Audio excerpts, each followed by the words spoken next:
Welcome to another episode of the Cardinal Newman Sports Podcast. We're jumping in to week 2 of the spring sports festivities. And, they've been doing a lot, these spring sports teams, really getting in to the start of each season. Track was at the Big Cat Invitational. Swim was at the SRJC Invite. You have a lot of teams. But really, it's been, playing a lot of games. It's been baseball and softball, Paulo. And they've been having, while they've had a little bit of rocky starts, they've picked up some wins recently. Oh, definitely, Hugo. Baseball was able to beat Rancho Cotati yesterday. Jack Wedge had a double, 2 hits, 2 RBIs. They won 4-1, did really well. Will Pratt shoved 6 innings, 6 innings, 6 punch-outs. And then Kenny Weeks came in to close it. Softball's also doing phenomenally with Izzy Cooney Mooney dominating on the mound. They've clinched their spot in the NCS playoffs with their 2 NCS games. So they've been doing a really phenomenal job. McKenna Homan's doing a great job hitting, as well as Izzy Mooney as well. She's doing a great job as well. Yeah, it's been a stellar start on the diamond. We're going to have a lot more wins coming, hopefully, in that area. But track had some great margins at the Big Cat Invitational. It's a huge tournament for track and field, so you get a full day of running, and our track team was competing against some of the best in Northern California. Did a great job. Swimming, the same. 3rd place for the boys, 2nd place for the girls. And then, we'll hear from some of these athletes in just a moment. Lacrosse, too, they picked up their first win against Sonoma Academy on Monday. It was a great win. They've held the Coyotes to only 3 goals, so Dante Hall's doing a great job in between the sticks for the Cardinals. And women's lacrosse got their first win. They beat Napa, and that was a stellar win for them, 14-6. So, a lot of great athletes, a lot of great teams here, and a lot of special players. So we'll see. We're going to talk to them in just a moment, Paulo.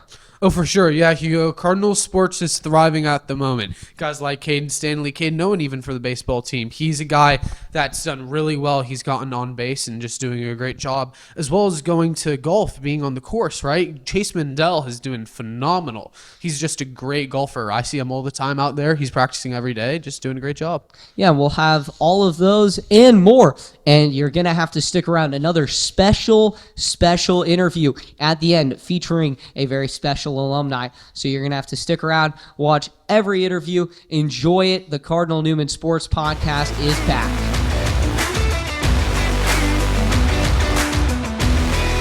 Well, welcome to another episode of the Cardinal Newman Sports Podcast. You had our open, and now we get to jump into the interviews. We start with baseball, and Caden Owen, the star first baseman for our Cardinal Newman baseball team. Caden, you had a great few games to start off the season, lined a nice triple there that ended up scoring the game-tying run in that game against Whitney last weekend. But you guys picked up your first win over Rancho. Now with that first win, those jitters out of the way as you guys are going into this gauntlet of a season, what's the feeling around the team? How's the team doing so far? First off, Hugo, thank you for having me. It's a pleasure to be finally on the podcast. I think we can safely say that the record does not define how the team is this year. I think that those first 3 losses, yes, they're losses, but as the team progresses, we are getting better with each game we play. Rancho is it was just bound to happen. Our team is very good this year. We're very solid, and I promise you every single person knows that we're going to be very good this year. The Rancho game, it just built some confidence. We're feeling ready to go into this next few games. We have Ukiah tomorrow, and then after that, we have some pretty good games coming up. I think we have our first home game coming up in about a week or so, and I think we're ready to go play some competitive baseball going into the Boris. Yeah, and we talk a lot about that, that gauntlet of a schedule. We'll get to that in just a moment. But we talked with Anthony about leadership last week, and we're really emphasizing leadership with our first 2 episodes for the spring season, capturing the leaders of each team. And you've been one of those guys. You guys have a lot of underclassmen. You're, cycling through the lineup, and you have a lot of guys that are getting into spots that you've been in before as a first-time player on varsity. What are you saying to them? What are you emphasizing to them, for them to focus on, for them to be successful? Well, I think the biggest thing right now is that we have a lot of returning players. So we have a lot of guys that are coming back. They kind of already know what they're doing. However, the biggest thing that we need to focus on is not letting the moment get too big for us and remembering that this is still, in the end, just a baseball game. We're still just trying to hit the ball, trying to field, catch cleanly. There's really no reason to overthink it, no matter who we're playing, where we are playing. And I think that's kind of the biggest thing that I'm trying to instill in them is that, we don't need to be some crazy good team. All we need to do is play competitive baseball and do the fundamentals as well as we can, and we will beat any team that I think comes across us as long as we do the fundamentals. Well, yeah, I mean, fundamentally, you guys have been so strong. In the off season, you guys work incredibly hard and build a team bond. And with that, the team bonding wise, your player, you've got a lot of players on this team. Who are some of your favorite players to be around on this team, and what's your favorite thing to do with them outside of just baseball? I can't tell you my favorite players, but I do love every single person on our team, and I think the best part about this team is that I can really just go up to any single one of them, and we can go hang out outside of school. We can go, I remember during the summer I went fishing a lot with many different players on the team. I think fishing's a big one, and I think we were just watching the World Baseball Classic as a team. We were watching the World Series a few months ago. Those are all big things that we do as a team outside of school. But I think the best part about this team is that it really we're all very interchangeable. I can hang out with any single one of them at any given day, and I can have a good time. I like all of them, and I think all of them like me, I would hope. Well, yeah, I mean, that feeling of team chemistry is definitely evident for the team. And you guys have been, worked so well together over the past few years, whether it be with the group of seniors that you had last year, the group of seniors you guys have this year, which, is a very special group. You guys are poised for big things, and that will all start. It already has started, but it will continue tomorrow on the road in Ukiah. Good luck with that, kid, and thanks for joining us. Thank you, Hugo, for having me.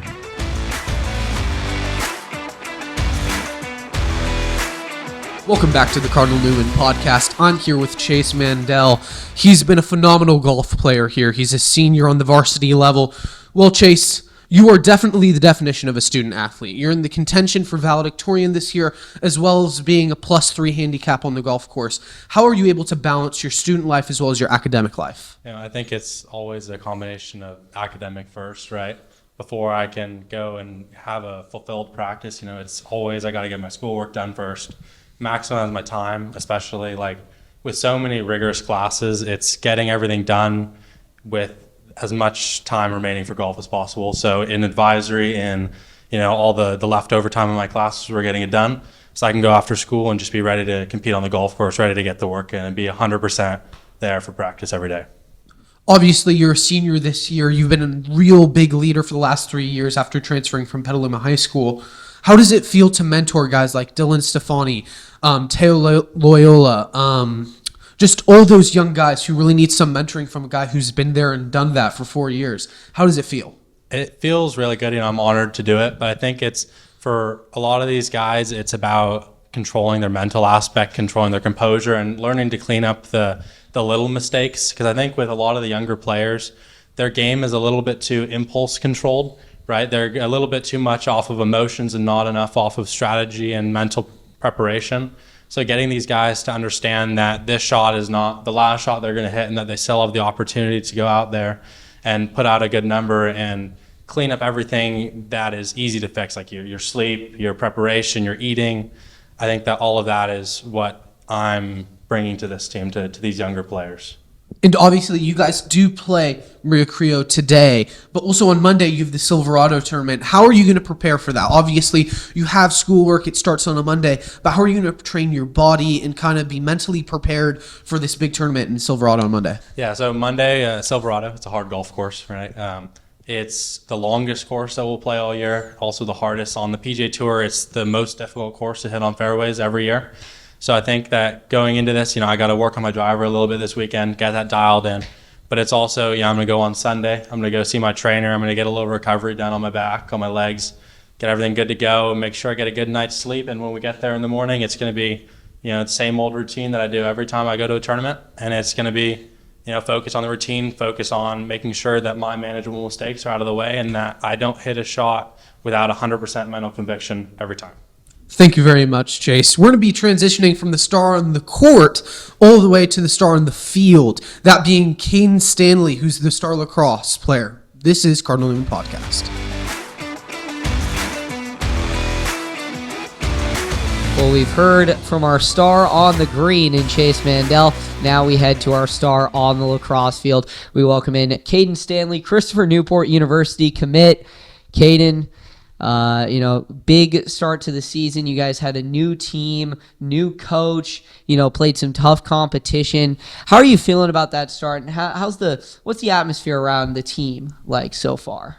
Coming off of 2 losses is kind of rough for any team. It's kind of slow, but when you get that win, the first win, it kind of gives the team a lot of energy, and we're just kind of looking to push forward and keep that energy up. And teams have slow starts everywhere, whether it be below high school, and college, and you just gotta keep your momentum up and just eye on the prize, basically. Well, yeah, eye on the prize. You guys went, into NCS playoffs last year. Kind of got in a tough spot with Division I. Had to play one of the best teams in the country in Monte Vista. But this year, you guys have a bit of a crop of freshmen. I've seen, a lot of underclassmen on this team. They're rallying around lacrosse. You are someone that they look to alongside Sam Keating and Griffin Lewis, who we'll see later on in the podcast. You guys are the leaders on this team. You're the seniors. You are once those freshmen. What are you saying to them? What advice are you giving to them before each game to keep them motivated? The biggest thing is hard work pays off. I remember coming in as a freshman. It was, I think everyone coming in as a freshman playing a varsity sport is a little bit harder. And hearing that praise from an older person that's experienced in the sport always makes you feel way better about yourself and keeps you motivated. And just telling them to keep working at it. You're gonna have mistakes, and you gotta learn from them. And I've matter of fact, I've coached these kids growing up. They play for the local San Jose Steelheads teams, and I've coached them growing up, so I know them. And just keeping their heads up when anything goes down is really important for them as in their development stage. So I think it's really good to keep their spirits high. Well, we see it on your sweatshirt. You're a leader, and that leadership and hard work, like you said, it does pay off. You are going to Christopher Newport next year, currently ranked number 2 in Division III, one of the best lacrosse teams in the nation, a team that can take down some Division I teams even. Tell me a little bit about that process and what led you to committing to CNU. I've been playing for 11 years now under someone named Chris Rotelli, the founder of Advanced. Freshman year, I tried out for this program called Advanced NDP, and I didn't make it. And that kind of lit a fire in me to want to prove myself and be better. So as I kept going, I kept working off season, lifting weights, conditioning, all that stuff. And then my sophomore year, I tried out and I made the team. There's ranks, there's NorCal and the National. I made the NorCal team. And then last year I tried out and I made the National team, which was ranked number 2 in the nation. And I went to a tournament down in Maryland, and that's where I got recruited by the help of my main coach, BJ Grill, who has a lot of connections. And again, I say it a lot, but hard work really does pay off. And I'm happy that I know where I'm going. I don't have to stress about anything, and I'm excited for the next steps of lacrosse for me. Well, yeah, let's talk about the closest step. You guys play against Granada on Friday. Fear Lacrosse can be a very fun night here, Friday the 13th. You guys played them last year. What's going to be the key to getting the victory this year? Just pedal to the metal, just going at it. Granada's a very on and off team. Along with us. If you come out hot, then we should got to catch them early. So we should be able to handle it with whatever they throw at us. We'll got to hit back harder. All right, well, Caden, good luck with that game on Friday. 7 o'clock, Newman plays against Granada right here at Ed Lloyd Field. Going to be a fun night. You got food trucks, live band. It's going to be a lot of fun. So come on out to that game. We'll be right back with some track and field. They just came back from the Big Cat Invitational, and Devin Bertoli, he had one heck of a day throwing for CN Cardinals. So we'll be right back with that.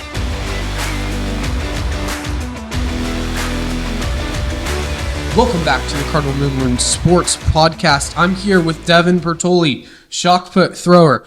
Last weekend, Devin, you went to the Big Cat Invitational here at Santa Rosa High School. How'd you feel about your overall performance this weekend? I felt good. It was a good start to the season.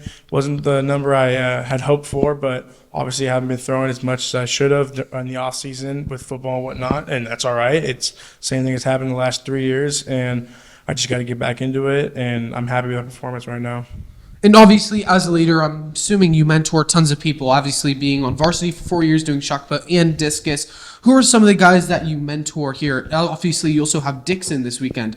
So who are guys that you expecting to kind of take a big step coming up this season? There's been quite a few guys from the football field that have come over in a couple of years. Finn Dyke mentored him. I love that guy. And there's some other younger guys, some freshmen and whatnot that you just meet out there and you've never seen before because you don't really hang out with them at school, but it's cool to mentor them and kind of grow with them out there. And I'd say pretty much anyone that comes out to shot put or track and field in general is kind of who I would mentor and kind of help out because it's not easy at first, but once you get the hang of it, it's pretty fun to do. And obviously, Devin, shot put and discus isn't your only sport. You were the starting center for the Cardinal Newman football team for your 4 years on varsity. You've done a phenomenal job and did a great job that season. How does it feel, having a senior year, one last chance to kind of show yourself before you graduate? What's the mentality for this season for yourself as well as for your teammates? It's kind of the same mentality as football. Just go have fun. I mean, I love the sport. I know what I'm doing, and I know I need to work on. And the best thing that I can do is just have fun because obviously it's very stressful, college and whatnot coming up. And there's a lot of pressure on me and other throwers to do good and to live up to the expectations we have. And the best thing you can do is just go out there and have fun. All right. Thank you very much, Devin. You are watching the Cardinal Newman Sports Podcast. I'm Paulo Maravilla. See you soon. Welcome back to the Cardinal Newman Podcast. I'm here with Griffin Lewis after talking with Devin Bertoli. Griffin, the rugby season has ended. It's been a really great season for a new sport here, taught by Daniel Benjamin. How do you feel about the team's performance this season? Yeah, I think we struggled a little bit, but definitely those first two games, the St. Ignatius game first off, opening the game within the 15 seconds, scoring the first try, that was a very big step as a first-year program. And going against a 5-6 year program, that was a very big step for us. And next week playing Bishop O'Dowd, they had their strong 8-man OC who's going hopefully to play later in college, but they're just a very strong team coached. Their coach been coaching them forever. He also coaches a club team there, and they've been a 15-year program. So that's some two hard teams to fight against in the first two opening games. But I think we definitely that was a big eye-opener for us, and we were able to come together as a team and play stronger and play pretty good in those scores. Playing that 38-28 against St. Ignatius, that's a close score, especially for a first-year program against a relatively new program, but still that's a 5-year program at St. Ignatius. And then Bishop O'Dowd, we still put up some good numbers against them, so that was big. And then that bye week was huge for us to come together as a team and go over what we had to do. We watched a lot of pro rugby. Six Nations just started in that week, so that was a lot, helping us a lot. And then Jesuit, we went from Jesuit to Sarah. Sarah was rough, but I definitely think that we put together as a team and we worked hard to overcome our battles and work together as a team in the end. And obviously, Griffin, you're a leader yourself. You're part of ASB, as well as being a leader on a first-time team. How have you taken an initiative to teach these younger guys a sport that you're new to? Yeah, it was definitely hard, but Coach Benjamin told me about it earlier in the year, and he was trying to recruit me from the very beginning of the year. So I was able to go in his office a lot and just talk about rugby, try to understand it, and then going out on the field as practice is just trying to teach the kids how to play and being a leader and stepping up and just showing them how to play and leading by example, I think definitely helped them a lot.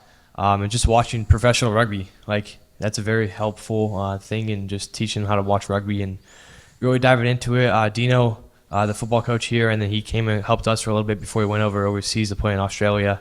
he helped us a lot. And then Stephen Thomasine came out for a few weeks, and that definitely was a big transition for us. That taught us a lot, how to properly throw the ball, catch, and tackle, and all that. So that was a big step for us. And as leaders, only a few of us went to that practice. So as leaders, like taking what we learned from Stephen Thomasine and then putting that into the other kids who weren't there, like that was a big step for us. But yeah.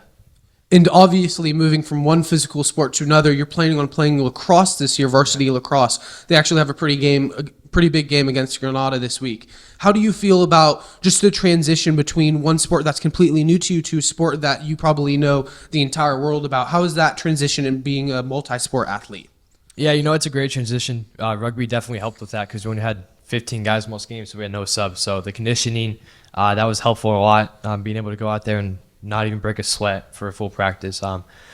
Unfortunately, I suffered a broken nose from the last rugby game, so I'll be out for a little bit of lacrosse, but definitely just trying to still like be in condition. And rugby helped us a lot because like the physicality of it, it's like build our bodies tougher so we can take those checks, take those hits, and hopefully just bulldoze against defenders and put in that goal. All right, thank you, Griffin. Yeah, thank you. Now we're going to be transitioning to Priya Triolo, where she'll be interviewing women's lacrosse with Regan McIntosh. You are watching the Cardinal Newman podcast. Welcome back, Cardinal Newman fans. I'm Priya Triolo, and I'm here with Sophia Batista, our defense player and midfielder for our varsity lacrosse women's team. Going into the season, you guys lost a lot of key players to the team, such as Bianca Chanduli, who graduated last year. How are you guys prepping for the upcoming season, and how are you helping the freshmen and implementing them into the team?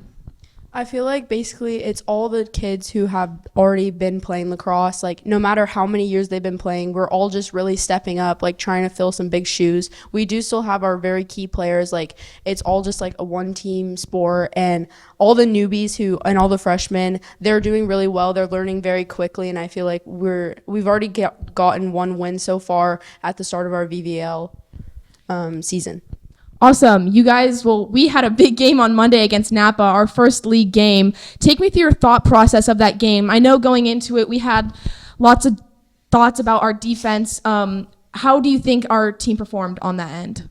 I felt as though our defense was very strong. Like I was very impressed with our defense, like especially the newcomers who have never played before. Like I feel like they really stepped it up and they did great. And even like the people who've played before, like we all did great. We all just like played as one, and we had a lot of good connection and communication.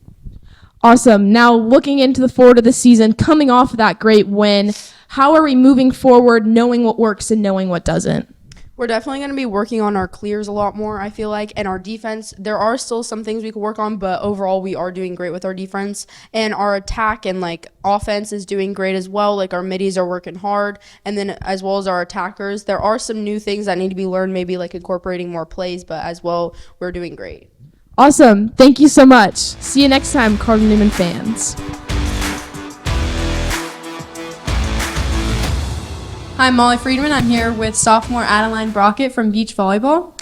What has the transition been like from indoor volleyball to beach volleyball? How do you prepare for that and train for that?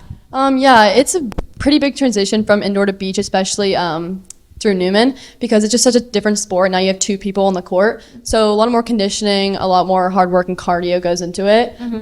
I wouldn't say more hard work, but just a lot more cardio, a lot more training, because it's just so much more running and so much more being able to pass it, hit, do all of it. But I think we're being trained really well, and I think it's going to be a good season. And what have the tournaments been like? Where have you been competing, and how have they been going for your team?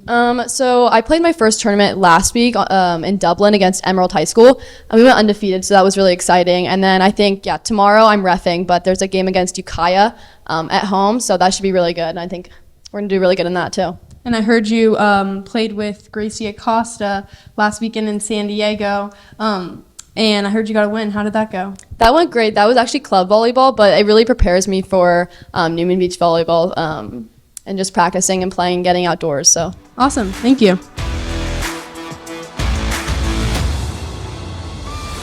And now we have our special interview. You've made it all the way through the podcast, and now we have Nick Kelly, an alumni, coming back. Nick, welcome into the show. Played for the Miami Hurricanes this past year for football, has been playing for them for a long time, and they made it all the way to the national championship game. Nick, you got to play. Let's start a little bit. Actually, let's start with that game. That game and the atmosphere around the national championship. What was it like, the media days leading up to it and then eventually getting to play in that game? What was the feeling? And just tell us a little bit about it. It was once in a lifetime.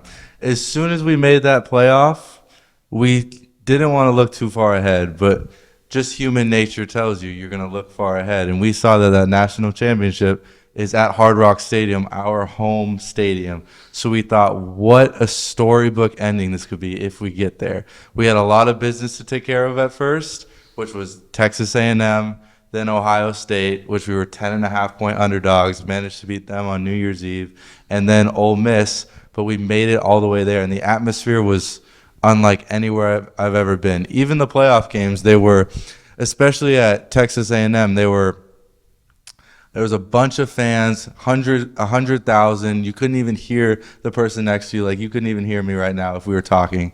And the next games were also crazy atmosphere, but there was something different about the national championship. There was much more of a performative element.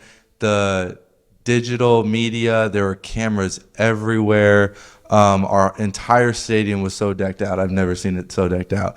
So it wasn't the ending that we imagined, but it lived up to the expectations, and I had a great experience. Well, yeah, talking about your entire college experience, you started as a walk-on at Miami, and, you went through that program. Just tell us a little bit about that experience of walking on second semester of your freshman year. So I went to Miami as a regular student. I was faced with the decision out of high school. I could have went to a small Division I if I was lucky, probably Division II, and played football, but I wasn't going to get that Division I college experience. So I decided to go the Division I route and not play football and give up on my dream. And after my freshman year, I started to really miss football. Like, I went through the whole fraternity thing, I went through the whole club thing, but it wasn't really for me, and something was missing.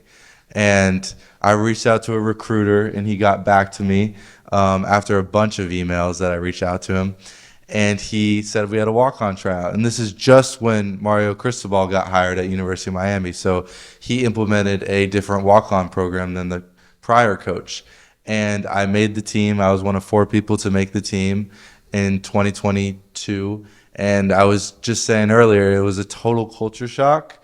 But as I got more and more in the system and I got more familiar with everybody and started to build more confidence and evidence that I'm actually a good player here and I can provide value to the team, I've really started to enjoy it, and I've never looked back. Well, looking on your Newman experience, you guys had the state championship and just an incredible run at Cardinal Newman. But what about your education here? What about the brotherhood, the family aspect here at Cardinal Newman really played into that confidence to walk on and go and chase your dream? Something I always remember about Cardinal Newman is some of the stuff my class went through, just with the fires and with COVID. So that brought our class really close together, and we had to rely on each other. And whether that was on the football field, in the classroom, just in life, it kind of built that brotherhood and that camaraderie that I've tried to apply to all aspects of my life. And that is at Miami. And like I said, Newman has taught me so many different things.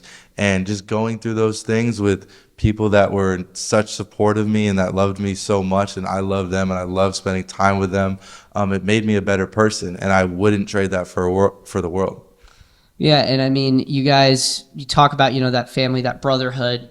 You guys had to, stick together as a family at Miami this year. Mm-hmm. Heading into Selection Sunday for the college football playoff, Notre Dame was at number 10. And, you guys had beat Notre Dame in a head-to-head. Notre Dame had also lost to Texas A&M in a head-to-head. But you guys were still left out on that day. So heading into, Selection Sunday, what was the feeling around the program? What was the feeling around the team? And then after, once you guys realized that you were going to, hopscotch Notre Dame and get in to the college football playoff? So I remember that week, I believe. So right after we beat Pitt, which was 2 weeks before Selection Sunday, because the next weekend was Conference Championship week, we knew we did everything we could. So Coach emphasized that control what we can control. After we lost to SMU, we rattled off 4 straight, and we'll see where the chips lie. And some things went our way on conference championship week, and we started to really be hopeful that we could make the playoff. But it still wasn't something we talked about a bunch as a full team in the locker room. Obviously, people were talking about it, and we thought we deserved a chance to make it in the playoffs, and we did at the end of the day. But like, Coach never emphasized focusing on that and always ignoring the outside noise, because at the end of the day, you cannot control that. You can't control what another team does. You can't control how other games go, and worrying about it at the end of the day is just a waste of time. So because we were so dominant in that 4-game stretch, we set ourselves up and we got to the playoff. And as soon as we got to the playoff, we had a team meeting the next day, and he walks in the meeting room and puts his arm up and says, let's give a round of applause. Like, we did it. So, and we didn't do it based off of them selecting us, but us putting ourselves in a great situation for the future and winning those last 4. Yeah, I mean, you guys went into the playoff as underdogs, and you mentioned the tough atmospheres like A&M, playing in College Station. It's one of the hardest places to play in all of college football. Coach Cristobal, the coaching staff, having a guy like Michael Irvin down there on the sidelines every game, you guys really had that alumni backing, that alumni support, something we see here at Cardinal Newman. We'll talk to Tom Nunez in just a moment about that, but what was that like going into those games for the playoff? What were you hearing from your coaching staff to keep you guys motivated in a spot where it seemed like the world was against you? You guys just kept rattling that off. Coach always emphasized a standard, and there's always going to be doubters, but if you're fixated on the noise and you're fixated on proving people wrong and hearing the doubters and trying to prove yourself right and all this proving stuff, you're not going to live up to the standard. So if you always preach a standard, Miami has a standard, and he's mentioned that. And regardless of what other people say, we have a job to do. And if we uphold that standard and keep elevating it, it doesn't matter what the outside world thinks at the end of the day. If we control what we can control and focus day in and day out on the little details, because nothing's too small at the end of the day, every detail matters, then it'll all pay off in the end. Like, there was not much talk about winning a national championship at the beginning of the year or anything like that. It was always going 1-0. And that didn't just mean in the game. That meant, let's go 1-0 today. Just win today. And then keep stacking days, and before you know it, you do pretty good. Yeah, well, now wrapping this all together, you came back onto campus today. You got to speak with some of the football players here at Newman, guys that are shooting for the stars like you did. Mm-hmm. What's your advice to them as they go through their high school careers and as they look towards college? Don't ever let anybody tell you that you don't belong. You'll always face doubters, and you'll always, at least for me, I'll speak for myself, obviously, you doubt yourself too at some moments. And the way you get over that is you build up so much evidence that it becomes confidence. You do something so much, you do the rep over and over and over again, and you squeeze everything out of the sponge that you can. You go get extra film, you ask questions in meetings, you work harder in the off season because you're already put behind some of these great, highly touted recruits. So you got to do everything right. And that's something that I didn't take for granted. It was an opportunity to, like I said, do everything right and focus on what I can control and see what happens after that, because that's all you can focus on. So just focusing on the small things and being a good person at the end of the day, and putting your head down and working and knowing what, at the end of the day, what you deserve, and having that confidence to go out there and be like, oh, I do belong. I'm here for a reason, and this isn't the first rodeo that, like, I've done this before. So, well, Nick, thank you for joining us here on the podcast. Thank you for coming back. We love it when our alumni come back, and congratulations on your success. What's next for you? Coaching at Miami. So we'll see how long that lasts. I want to be there for however long. I love University of Miami. They've been so great to me, and I want to give back to the program, and I want to stay in sports. So football, but right now it's just the coaching journey. So that could bring me wherever, but right now it's at University of Miami, and go Canes. All right, go Canes. Good luck. Thank you. Yeah, of course. It's all about the U. All about the U. Thank you, sir. Well, we've spoken with Nick Kelly, and now we get a little bit of an extra interview here with one of the greatest alumni of this great school of ours. Tom Nunez is here. He's made the trip down for Nick. Nick coming back. Well, what's it like? You're back here. You see all these new buildings, especially you've seen this school grow from being just built and just started to now being what it is today. And what's that been like? It's phenomenal. I cannot believe what this place looks like. It's like a college campus now. And it's phenomenal. It's really, it needed an upgrade. I'm sorry the way it happened, but it looks fantastic. I'm really impressed. Well, Tom, you came here. You were here in about the late 70s, early 80s, right? Tell us a little bit about your Newman experience. And, you were around some great teams, and you were part of some great teams, too. Yeah, well, I came here. I was a freshman in 1977, and a big, shy kid. But guys, great coaches in here. Ed Lloyd, John Fitzgerald, Tom Bonfili. They saw some athletic talent, and they took me, and they taught me to be confident, become a leader, and it really changed my life. Cardinal Newman really changed my life. I was probably going down the wrong path, too shy, not really comfortable in my body as a big kid. But those guys, they really turned my life around, and that's really why 45 years from graduating, I'm still into the school, because I want to give back. They gave me so much. Come back and give back is kind of my Cardinals for Life mantra. So that's why I drive 2.5 hours here and 2.5 hours home, because I want to be a part of this place.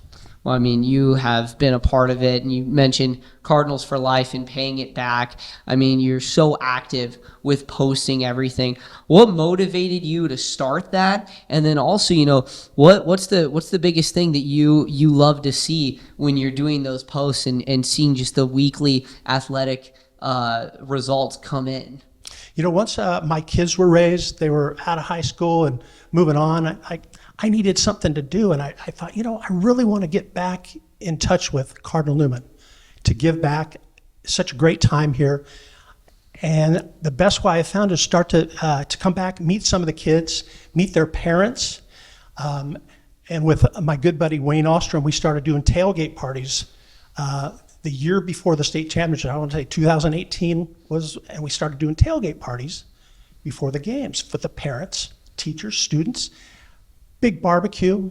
We got people together, and it became a thing. And then the next year was the state championship year, and it just got huge. We'd get like 100 people at these tailgate parties. And it just became a sense of community.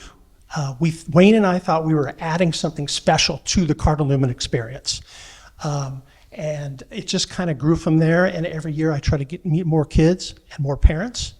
And then I follow them beyond, and I try to encourage them to come back and give back. Nick's perfect example. It doesn't mean you have to write a check.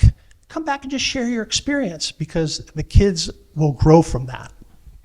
Yeah, well, thank you, Tom, for all that you've done for our school. Thank you for coming back, bringing Nick in here to have, another great alumni speaker series that's been hosted by Mr. Rutherford here at Cardinal Newman. Just one final question now, as this class graduates, I'm a part of this graduating class here, class of 2026. What are your advice to graduates, as they enter the college world and they enter the job market? What's going to be the key to, not going crazy with work hours and college and school and everything? Always do your best. Never quit. You will fail. Learn from your failures. Get over it and do better. Well, thank you, Tom. Thanks for joining us. Love to have you on the podcast. Cardinals for Life on Instagram, and at TT Nunez on Twitter. So follow him on the social media platforms. He does a great job covering Cardinal Newman sports. We'll be right back, and we'd like to thank you for listening to the Cardinal Newman Sports Podcast.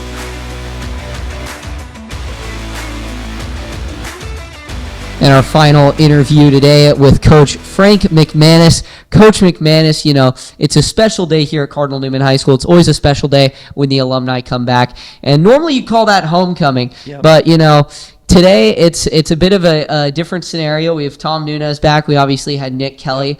What was that like, having a guy who's competed at the national level for a Power 4 team like Miami, competed in the national championship, having him come back and speak to the players? Tell me a little bit about that. It was phenomenal. The timing couldn't have been any better. I really want to commend Big Tom from Cardinals for Life and Graham Rutherford, our history teacher extraordinaire on campus and our alumni director. I mean, them putting this together for the boys could not have come at a better time. Nick Kelly, what a standout guy, talked a lot about his journey, not only through Cardinal Newman as a Sonoma County kid, making it to Miami as an academic kid, and then walking on, missing football, and then earning a scholarship and a spot on the Miami Hurricane team. He talked a lot about culture. He talked a lot about work ethic. He talked a lot about perseverance. Some of the things that I think Tom talked about in his interview is when he got here as a diamond in the rough and then making his way through, and some of the relationships he brought with him. I was so inspired. He talked about the collegiate off-season process, something that culturally at Cardinal Newman we're trying to implement here as a college prep academic school. We hold ourselves to the utmost highest standards academically, but it's the same thing on the athletic side. He talked about what it takes to be a collegiate athlete, and the kids, our student athletes, were able to hear and now see and put the dots together on what we're trying to accomplish in our football offseason with whether it's academic support, strength and conditioning, skill development, all those things go into play, and the kids were able to hear from a Division I athlete from Cardinal Newman about how that transition took place. I mean, he even went into the point where he talked about, like, at Cardinal Newman historically, how it was so seasonal. You went from football, then you went to like basketball or whatever that sport was in winter, and then your spring sport, and he demonstrated and talked about how college football is almost a year-round sport and the dedication it takes. So the timing couldn't have been any more perfect for me as a still new head coach that's transitioning into my first off season and trying to stress the importance to our kids about what the off season looks like. And so for me, it was an outstanding opportunity for him to come. Well, yeah, I mean, it means a lot here at Cardinal Newman to bring the alumni back. They all obviously emphasize family. We'll get to that in just a moment. But, speaking on the Sonoma County athletes, we have just such excellent Sonoma County athletes that have come out of this area in recent years, and then also in the past with guys like Jerry, guys like Scooby Wright, Stephen Thomas, and we've got, guys like Nick and, his brother Zach, who's playing at the Division I level with Boston College. What does that mean to you to be in a place where there's, these guys who, like you said, are diamonds in the rough? The NorCal, especially Sonoma County, is not recruited as aggressively, but it seems like more and more coaches are starting to come up here and realize that there's some real athletes that they can get up here. Yep, I think the big thing is you always want to be able to represent the players of the past, and we've definitely started that culture this last season by implementing some of the old traditions, especially from Tom's days, whereas when we got to the playoffs, we had our pre-game dinners on Thursdays. That was to pay homage to the players of the past that went through that part of the process. We still do our pre-game meals on game day. We still have mass every home game and away game. So we go mass home and away games, pregame meal, home and away games. We follow a structure, but as I continue to meet some of the great players of Sonoma County and Cardinal Newman, I'm learning about some of the traditions, and we're trying to bring those traditions back to Cardinal Newman to, again, represent those players of the past and make sure that they're once a Cardinal, you're always a Cardinal. Again, just talking about the inspiring work that both Tom does, Graham does, and by bringing Big Nick back, I started brainstorming. I'm the guy with about 8,000 ideas, and I really want to start the Nick Kelly Cardinal for Life walk-on program here at Cardinal Newman, where kids that may not have thought they could play and are walking around campus, maybe didn't have the greatest talent, don't have didn't have the opportunity to play coming in. I want to provide an opportunity for guys like that to really come into their own and be a part of the Cardinal Newman football program. I mean, you just heard from Tom in that interview about him coming in, not necessarily being comfortable in his own skin. He's definitely not the only person in America or in life that's ever felt that way. And so by creating a program like that on campus, I think would definitely help some of the kids, not only at Cardinal Newman, but again, it would give an opportunity for people to kind of see themselves in the Cardinal Newman uniform and be a part of our family, a part of our community. And so, like I said, my mind goes a million miles a minute, but again, it's people like Tom, Graham, that make these type of opportunities available to the kids, to the faculty and the staff and the admin that are really doing God's work by bringing these people back. Because again, it fosters creativity, it fosters enthusiasm with the alumni. I mean, like, you couldn't ask for a better group of guys to help spearhead these type of events, these type of interviews. I mean, I just can't, my hat's off to them.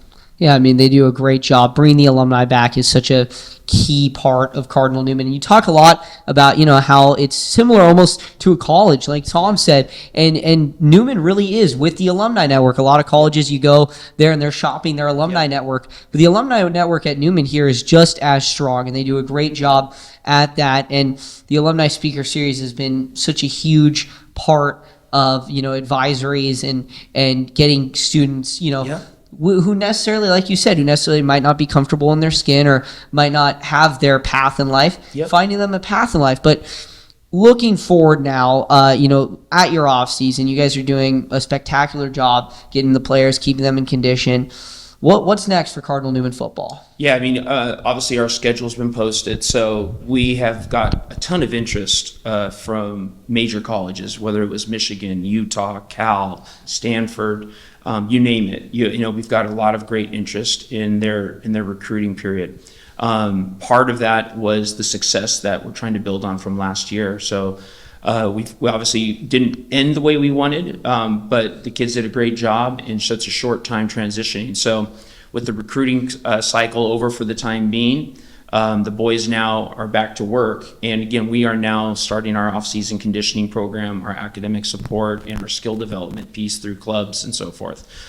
Spring's just around the corner, so the guys have got to get ready. We'll have our 10 practices, our club series. But again, part of the next phase of development last year was coming together as a school, and that meant administration, faculty, teachers, parents, coaches, and athletes. This year, it's really about setting a new standard. So it's the theme that I think that we're going to be going with is God. It's going to be God, country, football. Newman set the standard is kind of where I'm going with it. Again, we are setting a new competitive standard, and that preseason schedule that just got loaded up, where we go Folsom, De La Salle, Reardon, Clayton Valley, and then we take a business trip out to Hawaii to play Punahou, Hawaii, is definitely going to set a new standard of excellence on the competitive side for football. So that's what the boys are looking at right now, and that's what the preparation of off season's going to. I think we've re-energized as a football program the alumni. Obviously, you got bringing back Big Tom, like you said, he's driving 2.5 hours to get here. We've got guys traveling across continents to get here. People coming from all over Northern California now, not just Sonoma County, trying to come in here. And there's a reason for that. It's because of the competitive standard we're setting, but most importantly, it's because of the players of the past and the alumni like Tom and Graham and soon to be you that will continue to keep Cardinal Newman the top echelon at the top level of not only Sonoma County, but hopefully Northern California. Yeah, well, I mean, Newman, they are on the rise here, ladies and gentlemen, and they're getting it all behind Coach McManus. So thank you, Coach, for coming in and helping set up just such a special day here on campus. Yep. It's all the alumni. It's all Big Tom and Cardinals for Life and Graham, man, and they do it. And again, the alumni come back home, be a part of something special that we're brewing. All right, well, thank you. And you have watched the entire Cardinal Newman Sports Podcast. Bit of a long one for everyone today, but we hope you guys enjoyed it. So thank you, and go Cardinal. Go Cardinal.